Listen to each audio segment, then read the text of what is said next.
Olá, meu povo, tudo bom com vocês? Espero que estejam todos bem. Gente, nós vamos fazer hoje a nossa revisão de filosofia, tá? Filosofia e ensino religioso. E com isso a gente vai estar trabalhando em prova a unidade 1 e 2. O capítulo 1 e 2 da unidade 1 e o capítulo 1 e 2 da unidade 2. Se vocês perceberam, e com certeza vocês já perceberam isso, o nosso livro didático, o que a gente trabalha, esse aqui, o caderno 1, ele sempre traz pra gente, inicialmente, uma história, né? Ele sempre coloca uma história, logo em seguida a atividade, para que a gente pense um pouco, e traz para nós um tema, que sempre está relacionado, vinculado com aquela história que nós trabalhamos inicialmente, tá? Então, no capítulo 1 da unidade 1, o tema inicial que foi colocado para nós foi o trabalho, tá? Mas a gente vai falar nesse vídeo um pouquinho sobre o tema.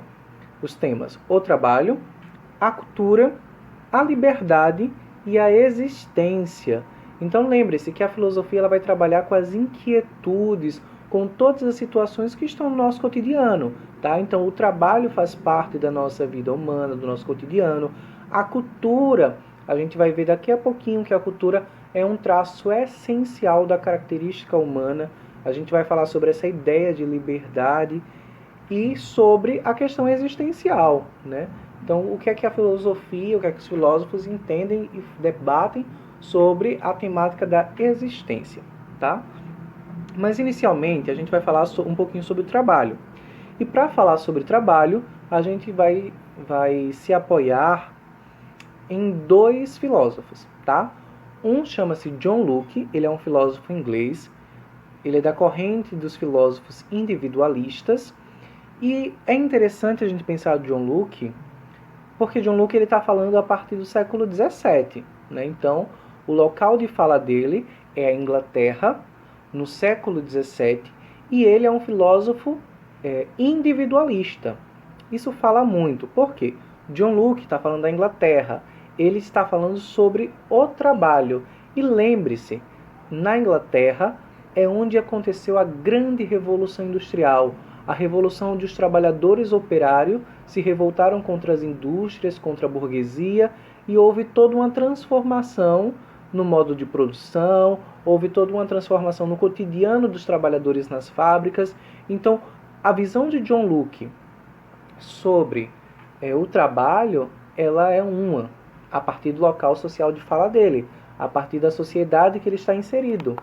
E o local social de fala do outro filósofo, que aí é o Karl Marx, que é um filósofo alemão, vai ser um outro local social de fala. Então eles podem ter opiniões que se aproximam, mas também opiniões que se distanciam, que se afastam, que não são próximas, tá bem? Então, primeiro vou ler aqui uma citação do pensamento que John Locke tem a respeito do trabalho. Então, para John Locke, todos os seres humanos têm igual direito à vida e à liberdade. Até aí nós concordamos. Todos os seres humanos têm direito à vida e à liberdade. Em outras palavras, cada indivíduo é proprietário de si mesmo e dos bens materiais que conquista com o seu trabalho.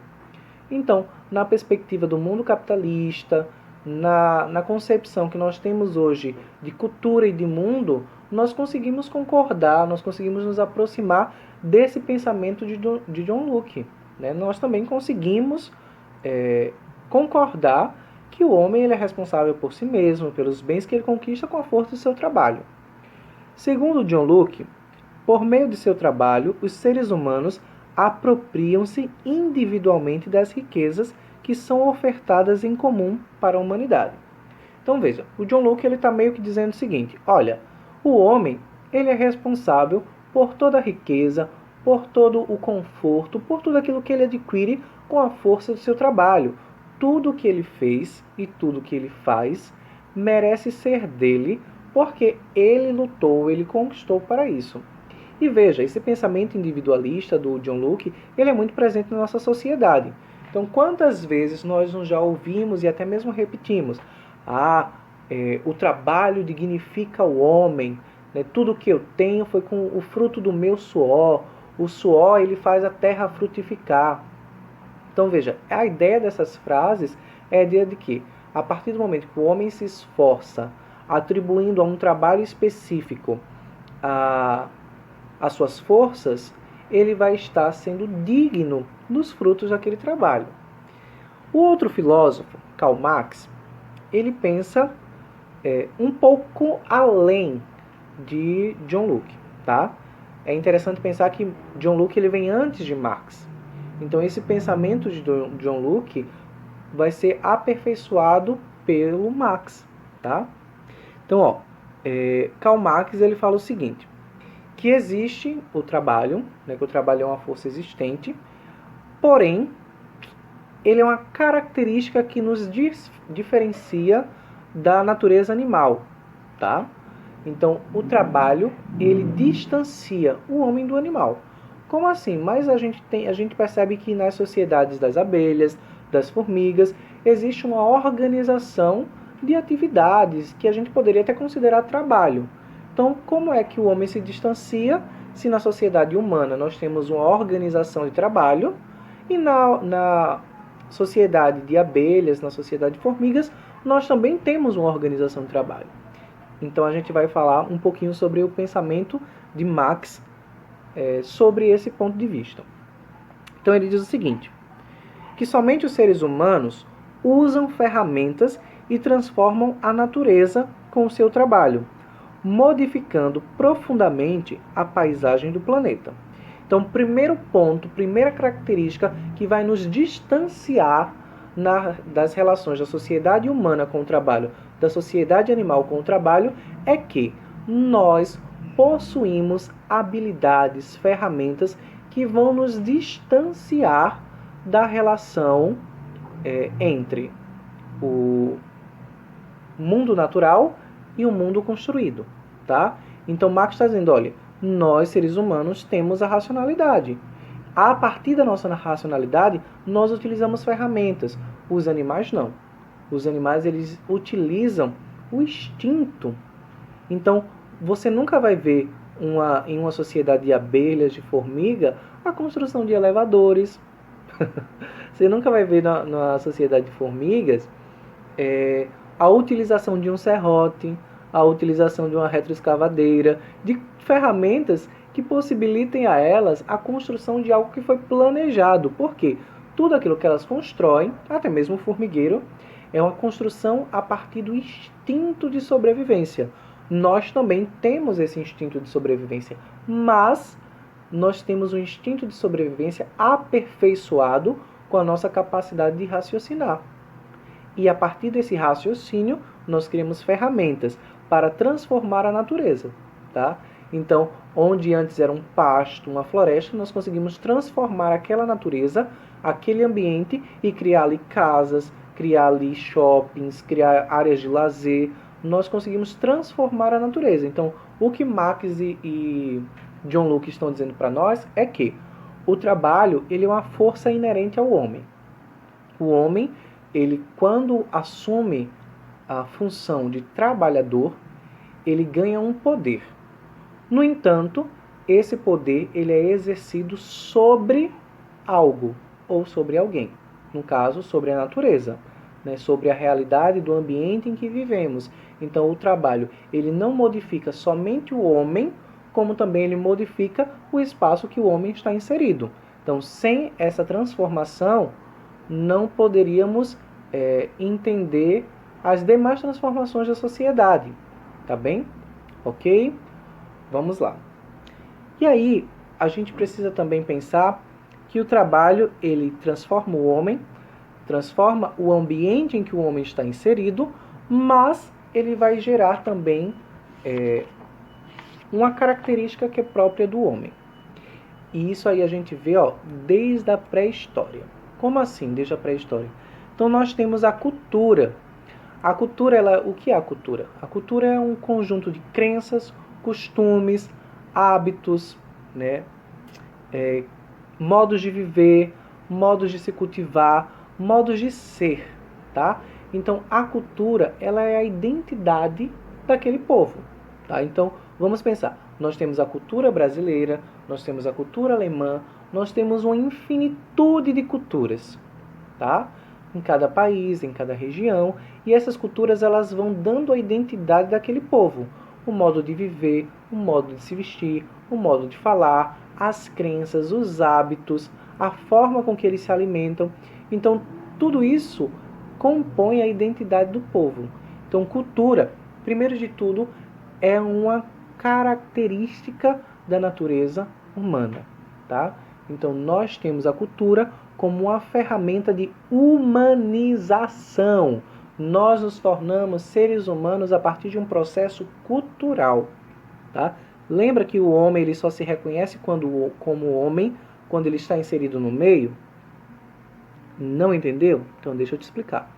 Então, o homem ele só se reconhece como homem quando ele está inserido na comunidade dos seres humanos. Imagine uma criança que nunca conheceu os pais. Desde recém-nascida, ela foi criada por lobos. E aí ela cresceu no meio dos lobos, ela mamava na loba, ela aprendeu a se alimentar caçando com a loba, ela andava igual aos lobos, uivava. Essa pessoa, esse ser, pode ser considerado um ser humano, ainda que biologicamente tenha traços humanos? Esse é um questionamento. Aí a gente vai precisar pensar, peraí, se a cultura é um processo de humanização, e a cultura é um conjunto de costumes, hábitos, crenças, modos de vida, e se esse sujeito não está inserido nessa cultura humana, então ele não é humano, porque o homem, ele se torna homem no contato social, no contato com a comunidade. Então, por isso que desde pequenos nós somos inseridos em uma família, nós estamos inseridos em um grupo religioso, nós estamos inseridos em uma escola, num grupo educacional, nós estamos inseridos em relações afetivas com outros amigos. Então, porque esses processos são ferramentas de humanização. Isso vai nos tornando humanos. Isso faz com que a gente comece a trazer para nós um conjunto de hábitos, de crenças, de costumes próprios da nossa comunidade. Seja na comunidade da cultura do Nordeste, da cultura de Alagoas, da cultura do Brasil e da cultura mundial, tá?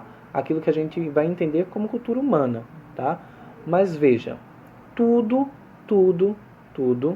passa por um processo de humanização dado na cultura, ok? Vamos falar um pouquinho sobre a liberdade. E para falar sobre liberdade é interessante porque nós vamos falar a partir da visão de dois autores, que é o Jean-Jacques Rousseau e o Kant. O Jean-Jacques Rousseau, ele vai falar um pouquinho para nós sobre liberdade. Ele vai dizer o seguinte: a liberdade, por sua vez, é a capacidade que as pessoas têm de escolher as suas ações, sendo por meio dela que os seres humanos se colocam acima dos animais e buscam o aperfeiçoamento de suas formas de vida, perfectibilidade.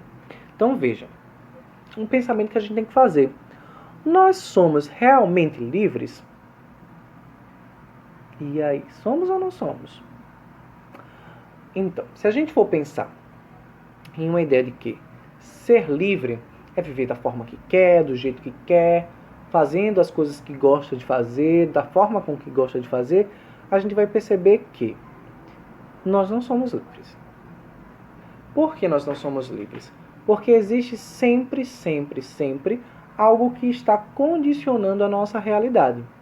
Então, se nessa lógica de ser livre, eu me considerando livre, eu poderia sair na rua e, sei lá, quebrar um banco, a porta de um banco, chegar na porta da delegacia, quebrar a porta da delegacia e fazer aquilo porque eu sou livre, eu senti vontade de fazer, eu fiz. Não, se eu faço isso eu sou preso. Por quê? Existem as leis que normatizam a sociedade para que a gente viva em harmonia, para que a gente possa estabelecer regras de convivência, onde essas regras vão condicionar o meu comportamento. Então, por mais que eu me sinta livre e por mais que eu sinta a vontade de fazer, eu não faço. Por quê? A minha liberdade social, ela implica que eu esteja condicionado àquele conjunto de leis. condicionado também à cultura, condicionado também a um aspecto religioso, condicionado também a regras e valores morais.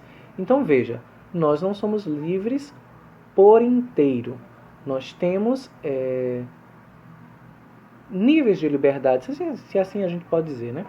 Nós temos níveis de liberdade que vai nos caracterizar seres aperfeiçoados. Nós temos a consciência de liberdade. Então isso já nos aperfeiçoa e já nos afasta da característica animalesca, da característica do animal.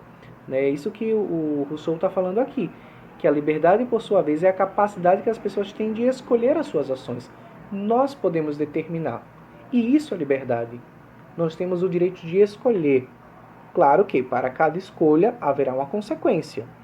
Mas só o fato de eu poder escolher, não ser guiado pelo instinto, já me permite entender bem melhor a minha ideia, o meu senso de liberdade. Tá?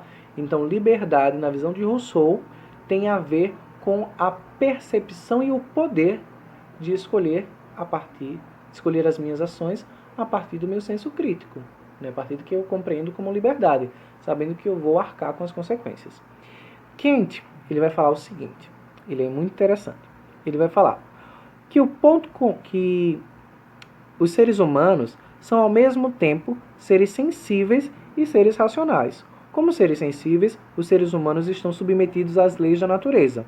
Como seres racionais, porém, as pessoas possuem certa liberdade em relação à natureza, podendo usar sua inteligência para fazer suas escolhas entre ações boas e ações más.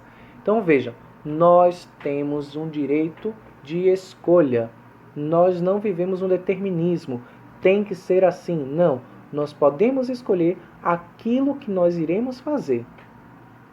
Então, veja que os dois, o Jean-Jacques Rousseau e o Kant, eles estão dialogando em seus tempos, em seus pensamentos, sobre o mesmo assunto. Estão aqui, concordando. Eles estão dizendo, a liberdade ela passa pelo crivo da escolha.